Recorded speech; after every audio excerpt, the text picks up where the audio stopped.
ਅਗਲੀ ਗੱਲ ਕਰੀਏ ਇੱਕ ਅਜਿਹੀ ਸਟੇਟਮੈਂਟ ਦੀ ਜਿਹੜੀ ਆਪਣੇ ਆਪ ਦੇ ਵਿੱਚ ਇੱਕ ਵਿਲੱਖਣ ਹੈ ਤੇ ਪਰ ਧੱਕੇਸ਼ਾਹੀ ਦਾ ਪ੍ਰਤੀਕ ਕਿਹਾ ਜਾ ਸਕਦਾ ਹੈ।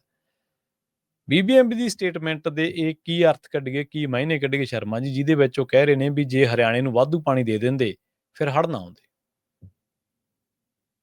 ਪ੍ਰਵੀਨ ਜੀ, ਬੀਬੀਐਮਬੀ ਪੂਰੀ ਤਰ੍ਹਾਂ ਨਾਲ ਕੇਂਦਰ ਦਾ ਬੀਬਾ ਬੱਚਾ ਹੈ। ਜੀ ਜੀ।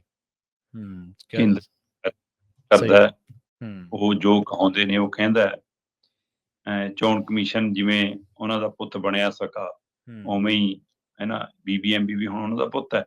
ਜਦੋਂ ਕਿ ਇੱਕ ਟੈਂਪਰੇਰੀ ਬਾਡੀ ਸੀ, ਪਰ ਹੁਣ ਇਸ ਨੂੰ ਪੂਰਨ ਬਾਡੀ ਦਾ ਦਰਜਾ ਮਿਲਦਾ ਜਾ ਰਿਹਾ ਜੀ, ਔਰ ਜਬਰੀ ਮਿਲਦਾ ਜਾ ਰਿਹਾ। ਜਿਵੇਂ ਚੰਡੀਗੜ੍ਹ ਧੱਕੇ ਨਾਲ ਯੂਟੀ ਕੈਡਰ ਬਣ ਗਿਆ ਨਾ, ਇੱਥੇ ਪੰਜਾਬ ਹਰਿਆਣਾ ਮੰਨਫੀ ਹੋ ਗਿਆ ਹੈ ਨਾ। ਤੇ ਉਸੇ ਤਰ੍ਹਾਂ ਮਤਲਬ ਕਿ ਜਦੋਂ ਕਿ ਮਸਲਾ ਤਾਂ ਪੰਜਾਬ ਹਰਿਆਣੇ ਦਾ ਸੀ ਕਿ ਬਈ ਚੰਡੀਗੜ੍ਹ ਦਾ ਮਸਲਾ ਨਿਬੜੇ ਤੇ ਪੰਜਾਬ ਨੂੰ ਮਿਲੇ, ਹਰਿਆਣੇ ਨੂੰ ਵੱਖਰੀ ਰਾਜਧਾਨੀ ਨਹੀਂ ਮਿਲੇ, ਪਰ ਤੁਸੀਂ ਉਹਨਾਂ ਦੋਵਾਂ ਨੂੰ ਵੀ ਕਿਨਾਰੇ ਕਰਕੇ ਸੀ ਤੀਜਾ ਕੈਡਰ। ਉਸੇ ਤਰ੍ਹਾਂ ਬੀਬੀਐਮਬੀ ਟੈਂਪਰੇਰੀ ਸੀ ਜਦੋਂ ਤੱਕ ਡੈਮ ਵਾਲਾ ਉਹ ਪ੍ਰਕਿਰਿਆ ਸੀ। ਉਸ ਤੋਂ ਬਾਅਦ ਸੂਬਿਆਂ ਨੂੰ ਕੰਟਰੋਲ ਮਿਲਣਾ ਸੀ, ਜਿਹੜੇ ਸੂਬਿਆਂ ਦਾ ਡੈਮ ਨੇ। ਸਹੀ ਗੱਲ ਹੈ।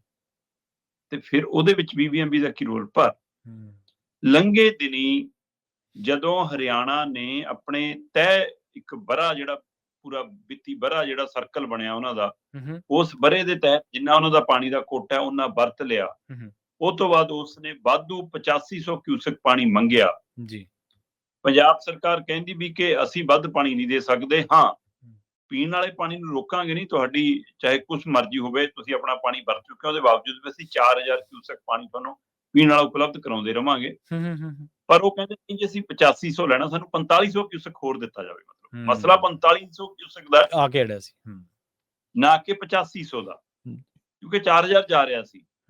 ਪਰ ਪੰਜਾਬ ਹਰਿਆਣਾ ਹਾਈ ਕੋਰਟ 'ਚ ਮਾਮਲਾ ਪਹੁੰਚ ਗਿਆ ਤੇ ਉਹ ਮਾਮਲਾ ਚੱਲਦਾ ਵੀ ਰਿਹਾ। ਜਾਨੂੰ ਉਹ 15 ਦਿਨ ਵੀ ਲੰਘ ਗਏ, ਉਸ ਤੋਂ ਬਾਅਦ ਪਾਣੀ ਜਾਣਾ ਵੀ ਸ਼ੁਰੂ ਹੋ ਗਿਆ। ਹੁਣ ਉਹ ਰੇੜਕਾ ਸਿਰਫ 15 ਦਿਨਾਂ ਦਾ ਸੀ। 15 ਦਿਨਾਂ ਤੋਂ ਬਾਅਦ ਤਾਂ ਉਹ 85 ਤੋਂ ਛੱਡੋ 9000 ਤੋਂ ਵੀ ਉੱਪਰ ਲੈਣ ਲੱਗ ਪਏ ਵੀ ਸਾਡਾ ਪਾਣੀ ਅਸੀਂ ਸਾਲ ਚਾਹੇ ਪਹਿਲੇ ਦਿਨ ਨਿਬੇੜੀਏ ਚਾਹੇ ਬਾਅਦ ਚੋਂ ਨਿਬੇੜੀ, ਜਿੰਨਾ ਲੈ ਸਕਦੇ, ਜਿੰਨਾ ਜਾ ਸਕਦਾ ਜਾਣਾ ਤਾਂ ਉਨਾ ਹੀ, ਉਹ ਤੋਂ ਬਾਅਦ ਤਾਂ ਜਾ ਵੀ ਨਹੀਂ ਸਕਦਾ, ਨਹਿਰ ਦੀ ਸਮਰੱਥਾ। ਤਾਂ ਫਿਰ ਇਹ ਮਾਮਲੇ ਦੇ ਤਹਿਤ ਅਦਾਲਤ ਦੇ ਵਿੱਚ ਬੀਬੀਐਮਬੀ ਆਪਣਾ ਪੱਖ ਰੱਖਦਾ ਹੁਣ ਕੱਲ, ਤੇ ਬੀਬੀਐਮਬੀ ਉੱਥੇ ਕਹਿੰਦਾ ਕਿ ਜੀ ਜੇ ਹਰਿਆਣਾ ਨੂੰ 8500 ਕਿਊਸਕ ਪਾਣੀ ਦੇ ਦਿੱਤਾ ਹੁੰਦਾ ਤਾਂ ਪੰਜਾਬ ਹੜ੍ਹ ਆਉਣੇ ਸੀ। ਬੀਬੀਐਮਬੀ ਹੈ ਜਿਹਨੇ ਪਿਛਲੇ ਦਿਨੀ ਪ੍ਰੈਸ ਕਾਨਫਰੰਸ ਕਰਕੇ ਕਿਹਾ ਕਿ ਜੀ ਅਸੀਂ ਤਾਂ ਪੰਜਾਬ ਨੂੰ, ਹਰਿਆਣਾ ਨੂੰ, ਤੁਹਾਡੇ ਮੁੱਖ ਮੰਤਰੀ ਨੂੰ ਦੱਸ ਕੇ ਪਾਣੀ ਛੱਡਦੇ ਸੀ ਡੈਮਾਂ। ਸਹੀ ਗੱਲ, ਕਿਆ ਇਹ ਉਹਦਾ ਜਵਾਬ ਨਹੀਂ ਦੇ ਸਕੇ, ਉਹਨਾਂ ਤੇ ਉਲਟਾ ਕੋਈ ਕਾਨੂੰਨੀ ਕਾਰਵਾਈ ਦੀ ਪਹਿਲਕਦਮੀ ਨਹੀਂ ਕਰ ਸਕੇ, ਉਹਨਾਂ ਨੂੰ ਕਟਹਿਰੇ 'ਚ ਨਹੀਂ ਖੜਾ ਕਰ ਸਕੇ। ਹੁਣ ਉਹ ਪੰਜਾਬ ਹਰਿਆਣਾ ਹਾਈ ਕੋਰਟ 'ਚ ਖੜ ਕੇ ਕਹਿ ਰਹੇ ਨੇ ਕਿ ਜੀ ਹਰਿਆਣਾ ਨੂੰ 8500 ਕਿਊਸਕ ਪਾਣੀ ਦੇ ਦਿੰਦੇ ਫਿਰ ਹੜ੍ਹ ਨਹੀਂ ਆਉਣਾ ਸੀ। ਪਹਿਲੀ ਗੱਲ ਤਾਂ ਉਹ ਇੱਥੇ ਝੋਲ ਕਰ ਰਹੇ ਨੇ ਵੀ 4000 ਜਾ ਰਿਹਾ ਸੀ ਉਸ 8500 ਚੋਂ। ਸਹੀ ਗੱਲ ਹੈ, ਬਿਲਕੁਲ ਵਾਧੂ ਜਾ ਰਿਹਾ ਸੀ, ਉਹਨਾਂ ਦਾ ਕੋਟਾ ਨਹੀਂ ਸੀ, ਉਹ ਭਾਈਚਾਰਕ ਤੌਰ ਤੇ ਜਾ ਰਿਹਾ ਸੀ ਤਾਂ ਕਿ ਪੀਣ ਵਾਲੇ ਪਾਣੀ ਦੀ ਕਿੱਲਤ ਨਾ ਆਵੇ। ਤੇ ਉਹ 4500 ਵਾਧੂ ਮੰਗਦਾ ਸੀ। ਜਾਂ ਤਾਂ ਕੋਈ ਇਹੋ ਜਿਹਾ ਉਹ ਲਿਆਉਂਦੇ ਕਿ ਹਾਂ ਜੀ ਹੁਣ ਸਾਨੂੰ ਲੋੜ ਹੈ, ਹੁਣ ਸਾਨੂੰ ਦੇ ਦਿਓ, ਸਾਡੇ ਅਗਲੇ ਸਾਲ ਵਾਲੇ ਚੋਂ ਕੱਟ ਲਿਓ, ਫਿਰ ਗੱਲ ਹੋਰ ਸੀ। ਇਹ ਵੀ ਜੀ ਵੀ ਕੋਈ ਨੁਕਤਾ ਸੀ, ਜ਼ਬਰਦਸਤੀ ਸੀ ਕਿ ਅਸੀਂ ਲੈਣਾ ਹੀ ਲੈਣਾ। ਤੇ ਸਵਾਲ ਇਹ ਹੈ ਕਿ ਜਿਹੜਾ ਬੀਬੀਪੀ ਇਹ ਸਾਬਤ ਕਰਨ ਲੱਗਿਆ ਕਿ ਜੀ ਇਹ ਭਾਖੜਾ ਦਾ ਮਸਲਾ ਹੈ ਨਾ, ਤੇ ਜੇ ਉੱਥੋਂ 15 ਦਿਨ ਪਾਣੀ ਉਹ ਨਹੀਂ ਗਿਆ ਤੇ ਉਸ ਤੋਂ ਬਾਅਦ ਉਹ ਜਾਣ ਲੱਗ ਗਿਆ, ਉਹਦੇ ਨਾਲੇ ਹੜ੍ਹ ਆਇਆ ਜੀ। ਸਹੀ ਗੱਲ। ਤੇ ਬਾਕੀ ਉਧਰ ਸੁਲਤਾਨਪੁਰ ਲੋਧੀ ਵਾਲੇ ਪਾਸੇ ਮਾਰ ਹੋਈ, ਗਾਹਾਂ ਉਧਰ ਮਤਲਬ ਕਿ ਹਰੀਕੇ ਪੱਤਨ ਵਾਲੇ ਪਾਸੇ ਮਾਰ ਹੋਈ, ਜਿਹੜੀ ਰਾਵੀ ਬਿਆਸ ਦੀ ਉਧਰ ਮਾਰ ਹੋਈ, ਉਹਦਾ ਕਾਰਨ ਕੀ ਹੈ ਜੀ? ਫਿਰ ਉਹ ਤਾਂ ਦੱਸ ਦਿਓ ਸਾਨੂੰ। ਬਿਲਕੁਲ ਛੱਡਿਆ ਤਾਂ ਲੱਖਾਂ ਕਿਊਸਕ ਗਿਆ ਹੈ ਨਾ, ਮਤਲਬ ਚਲੋ ਇੱਥੇ ਤਾਂ ਤੁਸੀਂ ਕਹਿੰਦੇ ਹੋ ਇਹਨੂੰ ਪਾਣੀ ਨਹੀਂ ਦਿੱਤਾ ਤਾਂ ਆ ਗਿਆ, ਪਰ ਜਿਹੜੇ ਉੱਪਰ ਆਏ ਜੀ ਹੜ੍ਹ ਹਿਮਾਚਲ, ਉਹਦੇ ਲਈ ਵੀ ਫਿਰ ਇਹੀ ਕਾਰਨ ਹੋਊਗਾ। ਜੇ ਉੱਤਰਾਖੰਡ ਆਇਆ, ਜੰਮੂ ਕਸ਼ਮੀਰ 'ਚ ਆਈ ਮਾਰ, ਉਹਦਾ ਵੀ ਇਹੀ ਕਾਰਨ ਹੋਊਗਾ। ਹਰਿਆਣੇ ਤੱਕ ਮਾਰ ਪਈ ਜਿਹੜੀ ਉਹਨਾਂ ਦੇ ਖੇਤਰਾਂ 'ਚ, ਉਹਦੇ ਕਾਰਨ ਵੀ ਇਹੀ ਹੋਊਗਾ ਕਿ ਪਾਣੀ ਨਹੀਂ ਵੱਧ ਦਿੱਤਾ। ਤਰਕ ਕਿਹੋ ਜਿਹਾ ਤੁਸੀਂ ਇਹ ਦੇਖੋ, ਤੇ ਸਾਡੇ ਵਾਲੇ ਉਹਨੂੰ ਕਿੰਨਾ ਕੁ ਕਾਊਂਟਰ ਕਰ ਪਾਉਂਦੇ ਨੇ, ਸਵਾਲ ਤਾਂ ਇਹ ਵੀ ਹੈ। ਤੁਸੀਂ ਅਜੇ ਤੱਕ, ਮੈਂ ਤਾਂ ਹੀ ਗੱਲ ਕੀਤੀ ਕਿ ਸਵਾਲ ਤਾਂ ਹੈ ਕਿ ਜੇ ਤੁਸੀਂ ਡੈਮਾਂ ਦਾ ਕੰਟਰੋਲ ਲੈਣ ਲਈ ਜਦੋਜਹਿਦ ਕਰੋ, ਤੁਸੀਂ ਕਹੋ ਕਿ ਅਸੀਂ ਇੱਥੋਂ ਹੀ ਵਿਧਾਨ ਸਭਾ ਚੋਂ ਨਿਕਲ ਕੇ ਸਿੱਧੇ ਦਿੱਲੀ ਨੂੰ ਜਾਵਾਂਗੇ ਸਾਰੇ, ਚਲੋ ਜਿਹਨੇ ਜਿਹੜਾ ਹੋਊਗਾ ਪਤਾ ਲੱਗ ਜੂਗਾ, ਇੱਥੋਂ ਹੀ ਨਿਕਲਦੇ ਆ ਬਾਹਰ, ਆਪਣੀ ਆਪਣੀ ਗੱਡੀਆਂ 'ਚ ਬੈਠੋ, ਚਲੋ ਦਿੱਲੀ ਜਾ ਕੇ ਧਰਨਾ ਲਾਈਏ, ਅਖੀਰਲਾ ਦਿਨ ਸੈਸ਼ਨ ਦਾ ਉੱਥੇ ਹੀ ਕਰ ਲਾਂਗੇ ਸੜਕ ਤੇ। ਸਹੀ ਹੈ, ਦੇਖ ਪਤਾ ਕਿਹੜਾ ਦਿੱਲੀ ਨੂੰ ਜਾਂਦਾ, ਕਿਹੜਾ ਨਹੀਂ ਜਾਂਦਾ। ਸਹੀ ਹੈ, ਕਰੋ ਤਾਂ ਸੀ ਨਾ ਤੁਸੀਂ ਕਿ ਤਹੀਆ ਕਿ ਜੀ ਡੈਮਾਂ ਦਾ ਕੰਟਰੋਲ, ਤੁਸੀਂ ਪਾਣੀ ਵਾਲਾ ਵੀ ਕੰਟਰੋਲ ਆਪਣੇ ਕੋਲ ਲੈ ਲਿਆ, ਮੈਂਬਰਾਂ ਦਾ ਕੰਟਰੋਲ ਵੀ ਆਪਣੇ ਕੋਲ ਲੈ ਲਿਆ, ਸੁਰੱਖਿਆ ਵਾਲਾ ਕੰਟਰੋਲ ਵੀ ਆਪਣੇ ਕੋਲ ਲੈ ਲਿਆ। ਧਰਤੀ ਸਾਡੀ, ਪਾਣੀ ਸਾਡਾ, ਸਹੀ ਗੱਲ। ਲੋਕ ਸਾਡੀ, ਮਾਲਕ ਤੁਸੀਂ। ਇਹ ਕੇਂਦਰੀਕਰਨੀ ਤਾਂ ਹੋਰ ਕੀ ਹੈ ਜੀ? ਸਹੀ ਗੱਲ ਆ, ਹੁਕਮ ਕਿਸੇ ਦਾ ਚੱਲਦਾ।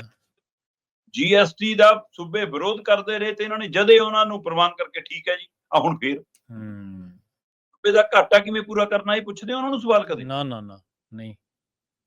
ਤੁਸੀਂ ਤਾਂ ਇਹ ਪਾਉਂਦੇ ਨਾ ਕਿ GST ਰੱਦ ਕਰੋ ਜੀ, ਖਤਮ ਕਰੋ ਜੀ, ਸਾਨੂੰ ਪੁਰਾਣੇ ਟੈਕਸਾਂ ਤੇ ਲਿਆਓ, ਸਾਡੇ ਸੂਬਿਆਂ ਦਾ ਹੱਕ ਤਾਂ ਸਾਡੇ ਕੋਲ ਰਹਿਣ ਦਿਓ। ਉਹ ਗੱਲ ਨਹੀਂ ਕਰਨੀ ਇਹਨਾਂ ਨੇ। ਤੋ ਇਸ ਲਈ ਇਹ ਸਮੁੱਚੀਆਂ ਪਾਰਟੀਆਂ ਕੇਂਦਰੀ ਏਜੰਸੀਆਂ ਤੋਂ ਡਰਦੀਆਂ ਕੇਂਦਰ ਦੀ ਝੋਲੀ ਚੁੱਕ ਬਣੀਆਂ ਨੇ। ਇਹਨਾਂ ਤੋਂ ਰੱਤਾ ਉਮੀਦ ਨਾ ਕਰਿਓ ਕਿ ਤੁਹਾਡੇ ਹੱਕ ਹਕੂਕਾਂ ਲਈ ਲੜਨਗੇ। ਜੀ ਬਿਲਕੁਲ।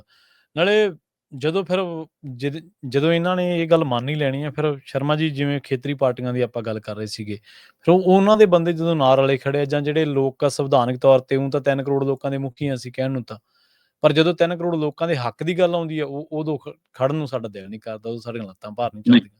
ਕੱਲ 112ਵਾਂ ਜਨਮ ਦਿਨ ਮਨਾਇਆ ਜਾ ਰਿਹਾ ਸੀ ਤਾਊ ਦੇਵੀ ਲਾਲ ਦਾ ਜੀ, ਤੇ ਹਰਿਆਣਾ ਦੇ ਵਿੱਚ ਰੋਹਤਕ ਚ ਉਹਨਾਂ ਨੇ ਕਿਹਾ ਕਿ ਜੀ ਰੈਲੀ ਨਹੀਂ, ਇਹ ਰੈਲਾ ਹੈ ਸਾਡਾ।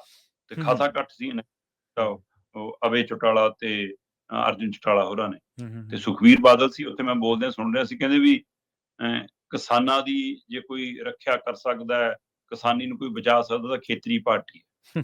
ਅੱਛਾ, ਸਹੀ ਹੈ, ਠੀਕ ਹੈ। ਸੁਖਬੀਰ ਬਾਦਲ ਨੂੰ ਖੇਤਰੀ ਪਾਰਟੀ ਤੇ ਕਿਸਾਨਾਂ ਦੀ ਯਾਦ ਤਾਂ ਆਈ। ਸਹੀ ਗੱਲ। ਪਰ ਕਿੰਨੀ ਉਨੀ ਦੇਰ, ਜਿੰਨੀ ਦੇਰ ਗੱਠਜੋੜ ਨਹੀਂ ਹੋ ਜਾਂਦਾ। ਸਹੀ ਗੱਲ, ਬਿਲਕੁਲ ਬਿਲਕੁਲ। ਜਿੰਨੀ ਜਿੰਨੀ ਦੇਰ ਗੱਠਜੋੜ ਰਿਹਾ ਉਨੀ ਦੇਰ ਤੱਕ ਕਦੇ ਪੰਜਾਬ ਦੀ ਚੇਤੇ ਨਹੀਂ ਆਈ। ਤੇ ਹੁਣ ਜਦੋਂ ਗੱਠਜੋੜ ਟੁੱਟਿਆ, ਹੁਣ ਪੰਜਾਬ ਵੀ ਚੇਤੇ ਆ ਰਿਹਾ, ਹੁਣ ਕਿਸਾਨ ਵੀ ਚੇਤੇ ਆ ਰਹੇ ਨੇ, ਹੁਣ ਭਾਈਚਾਰਾ ਵੀ ਚੇਤੇ ਆ ਰਿਹਾ। ਅਸਲ ਚ ਬਿਲਕੁਲ, ਅਸਲ ਚ ਤੁਹਾਡੇ ਸਿਧਾਂਤ ਨਹੀਂ ਕੋਈ ਰਹਿੰਦੇ ਨਾ। ਸਹੀ। ਤੁਸੀਂ ਆਪਣੀ ਵਿਚਾਰ ਹੁੰਦੀ। ਇੱਥੇ CPI ਦਾ ਮਹਾ ਸੰਮੇਲਨ ਚੱਲ ਰਿਹਾ ਹੈ ਚੰਡੀਗੜ੍ਹ ਦੇ ਵਿੱਚ। ਠੀਕ ਹੈ ਜੀ। ਕੱਲ ਉਹਨਾਂ ਨੇ ਮਤੇ ਪਾਏ ਨੇ। ਉਹ ਮਤੇ ਪਤਾ ਵੀ ਕਿਹੜੇ ਨੇ? ਬੰਦੀ ਸਿੰਘਾਂ ਦੀ ਰਿਹਾਈ ਹੋਣੀ ਚਾਹੀਦੀ ਹੈ। ਜੀ ਜੀ। ਇੱਕ ਆਮ ਨੇ CPI ਨੇ ਆਪਣੇ ਮਤੇ ਚ ਪਾਇਆ ਪਾਇਆ ਜੀ ਕਿ ਵਾਹਗਾ ਬਾਰਡਰ ਖੁੱਲਣਾ ਚਾਹੀਦਾ ਹੈ ਵਪਾਰ। ਉਹਨਾਂ ਨੇ ਮਤਾ ਪਾਇਆ ਚੰਡੀਗੜ੍ਹ ਪੰਜਾਬ ਨੂੰ ਮਿਲਣਾ ਚਾਹੀਦਾ ਜੀ। ਇਹ ਮਤੇ ਕਿਹੜੇ ਨੇ? ਇਹ ਮਤੇ ਜਿਨ੍ਹਾਂ ਲਈ ਅਕਾਲੀ ਦਲ ਨੇ ਲੜਨਾ ਸੀ ਜੀ। ਇਹ ਮਤੇ ਉਹ ਨੇ ਜਿਨ੍ਹਾਂ ਲਈ ਅਕਾਲੀ ਦਲ ਨੇ ਖੜਨਾ ਸੀ। ਜਿਹੜੀ ਵਿਚਾਰਧਾਰਾ ਅਕਾਲੀ ਦਲ ਦੀ ਸੀ, ਤੁਸੀਂ ਛੱਡਤੇ ਤਾਂ ਅੱਜ ਕਾਮਰੇਡ ਵੀ ਅਪਣਾ ਕੇ ਤੁਹਾਡੇ ਇਹਨਾਂ ਮਤਿਆਂ ਨੂੰ। ਸੋਚੋ। ਸਹੀ ਗੱਲ, ਬਿਲਕੁਲ ਜੀ। ਸੋ ਇਹਦਾ ਮਤਲਬ ਉਹ ਮੌਕੇ ਦੀ ਨਜਾਕਤ ਸਮਝਣ ਲੱਗ ਪਏ। ਤੇ ਤੁਸੀਂ ਜਿਹੜੇ ਇਸ ਲਈ ਤੁਹਾਨੂੰ ਲੀਡਰ ਬਣਾ ਕੇ ਲੋਕਾਂ ਨੇ ਮੂਹਰੇ ਤੋਰਿਆ ਸੀ ਕਿ ਤੁਸੀਂ ਇਹਨਾਂ ਹੱਕਾਂ ਲਈ ਲੜੋਗੇ, ਤੇ ਤੁਸੀਂ ਉਹ ਮੁੱਦੇ ਛੱਡੀ ਬੈਠੇ। ਜੀ ਬਿਲਕੁਲ। ਨਾਲੇ ਮੇਰਾ ਖਿਆਲ ਆ ਵੀ ਜੇ ਕਹਿੰਦੇ ਕਿਸਾਨਾਂ ਲਈ ਕੋਈ ਲੜ ਸਕਦਾ, ਮੇਰੇ ਖਿਆਲ ਚ ਉਹ ਕਹਿਣਾ ਭੁੱਲ ਗਏ। ਉਹਨਾਂ ਨੂੰ ਇਹ ਕਹਿਣਾ ਚਾਹੀਦਾ ਸੀ ਕਿਸਾਨਾਂ ਨੂੰ ਜੇ ਕੋਈ ਕਾਨੂੰਨ ਸਮਝਾ ਸਕਦਾ ਤੇ ਉਹ ਅਕਾਲੀ ਦਲ, ਕਿਉਂਕਿ ਪਹਿਲਾਂ ਇਹ ਸਮਝਾਉਂਦੇ ਹੁੰਦੇ ਸੀ ਨਾ ਕਾਨੂੰਨ ਕਿਸਾਨਾਂ ਨੂੰ।